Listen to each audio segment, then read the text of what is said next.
Now we are going to study regarding internet security threats. So what are internet security threats? Here in your syllabus 5 things they have discussed. What are those things? Let us have a look. One is malicious code, second one is snooping, third one is denial of service, fourth one is cyber vandalism, fifth one is spoofing. So these are the 5 things. Let us go through all these things one by one. Malicious code, very first security threats. Just like a virus. Have you heard about viruses? Yes? Not that coronavirus. It's a viruses in computers. Yes, there are different kinds of viruses as well. So यहाँ पर हम लोग जो specific discuss कर रहे हैं वो है कंप्यूटर मशीन में सिक्योरिटी थ्रेट जिसकी वजह से होता है, तो वो है एक मैलिशियस कोड जो कि अलग अलग टाइप्स के होते हैं। इसमें से एक है वायरस। ठीक है, सो ये क्या करता है बेसिकली, ये क्या करेगा, आपके सिस्टम पे कुछ इस तरह के अटैक करेगा या सिस्टम को डैमेज करेगा जिसकी वजह से आप पूरी तरह से 100% इफिशिएंटली आपका सिस्टम यूज ही ना कर पाओ। ठीक है, मतलब आपके पास पीसी है या फिर पूरा सर्वर का या लैन कनेक्टेड सब कुछ है, ठीक है, बट अगर उसमें कोई इस तरह का मैलिशियस कोड आ जाए ना जिसकी वजह से पूरा 100% परफॉर्मेंस नहीं मिल पा रहा है या रिसोर्सेज बिजी हो गए, कभी प्रिंट आउट्स ना ले पाए या मॉनिटर या सीपीयू बिजी रहे कुछ ना कुछ प्रोसेसिंग करने में, ये कोड कुछ इस तरह के होते हैं जो पर्टिकुलर एक्शन पे एक्टिवेट होते हैं।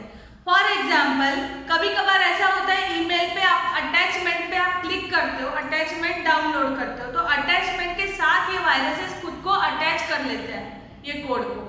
जैसे ही अटैचमेंट पर डाउनलोड वाला आप क्लिक करते हो उसी टाइम पे ये एक्टिवेट कर लेते हैं खुद को, तो उसके बाद इनका एक्शन परफॉर्म होना शुरू हो जाता है। Such kinds of things you might be observing these things in day-to-day life, right? So we need to take care of all these things. So very first is email attachment, that means malicious code में मैंने जो बताया अभी, it activates itself when certain action is performed, right?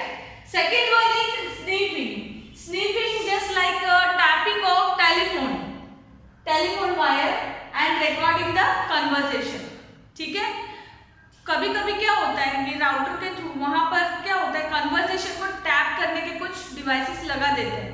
आपका conversation पूरी तरह से tap हो रहा है, जो भी आप किसी को या बैंक पे कुछ डेटा आप दे रहे हो, आपका पर्सनल या प्राइवेट डेटा शेयर कर रहे हो कहीं पर, तो ये टेलीफोन लाइन्स या वायर्स टैप करने की वजह से आपका जो भी रिकॉर्ड है वहां पे क्या होता है, साउंड पूरा रिकॉर्डिंग हो जाएगा जो भी कन्वर्सेशन होगा। ठीक है, so that is very much disadvantageous and harmful also. So that is nothing but sniffing. Actually from sender to receiver जो ट्रांजिट होता है, जो आपका वॉइस ट्रांसफर हो रहा है, उसी को ये टैप करने का है तरीका, जिसे स्निफिंग कहा जाता है। Okay, come to the next point, it is denial of service attack. So denial of service attack, what is that? Users are flooded with hundreds and thousands of messages, बहुत सारे, इतने सारे अनलिमिटेड मैसेजेस ही messages आएंगे और आपका system का memory पूरा full हो जाएगा। इसकी वजह से आप जो दूसरे काम करना चाहो वो नहीं कर पाओगे। That is one of the technique denial of service attack. ये अटैक की एक टेक्निक है।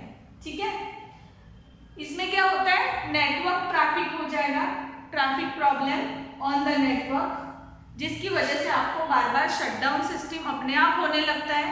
कभी कभी होता है ना, हमारे लैब में भी हम नोटिस करते हैं कुछ सिस्टम्स में ऐसा होने लगता है कि मैम ये ऑटोमेटिकली थोड़ी देर बाद शटडाउन हो रहा है।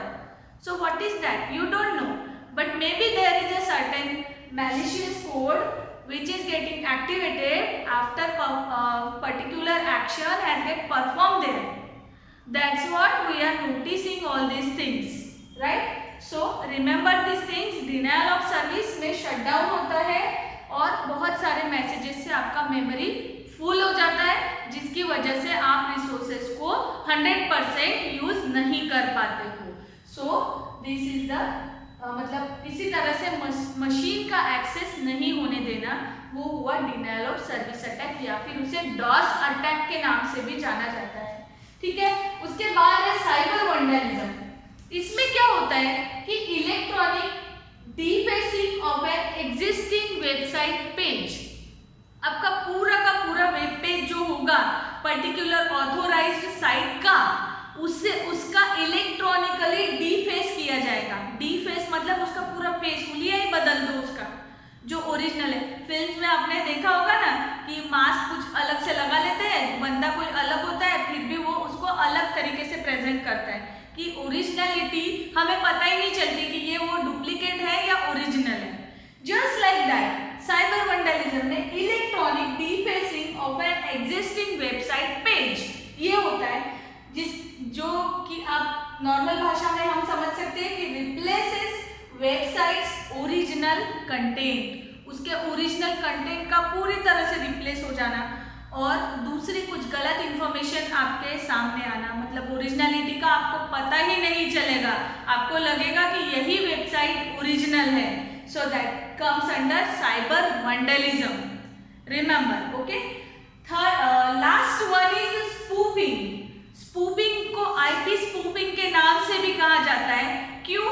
क्योंकि पूरा का पूरा आईपी एड्रेस का इसमें सब्स्टिट्यूशन होता है बच्चों। पूरा आईपी एड्रेस ही सब्स्टिट्यूट हो जाए तो आपको तो पता ही नहीं चल पाए ये ओरिजिनल वेबसाइट या ऑथोराइज्ड वेबसाइट यही है, यहीं से मुझे प्रॉपर कंटेंट मिल रहा है या नहीं मिल रहा है। ठीक है, ये बहुत सारी चीजें हैं जो इम्पोर्टेंट है, जो सिक्योरिटी के हिसाब से भी बहुत ज़्यादा इम्पोर्टेंट है, इसीलिए हम लोग इसका स्टडी कर रहे हैं और आपको भी ये स्टडी में है। देखिए, जब भी आर्मी या किसी चीज़ का जब एकदम सेंसिटिव इंफॉर्मेशन होती है ना, उस टाइम पे ये सभी चीज़ें बहुत ज़्यादा मैटर करती है। So remember all this things. Spoofing को कहा जाता है एक फेक वेबसाइट बनाने का, जैसे कि ओरिजिनल आईपी एड्रेस कुछ और ही है वेबसाइट का पूरा आईपी एड्रेस ही चेंज कर देना, मतलब पूरी वेबसाइट ही चेंज हो गई ना, आपको पता भी नहीं चलेगा कि हम गलत तरीके की यूज कर रहे हैं यहाँ पर। ठीक है, बंदे को तो पता ही नहीं चलेगा, उसको लगेगा ये वही वेबसाइट है जो उसे रेफर करनी है। So be alert at all the time, right. Spoofing को मास्क्वेरेडिंग नाम से भी जाना जाता है। I forgot to write down here.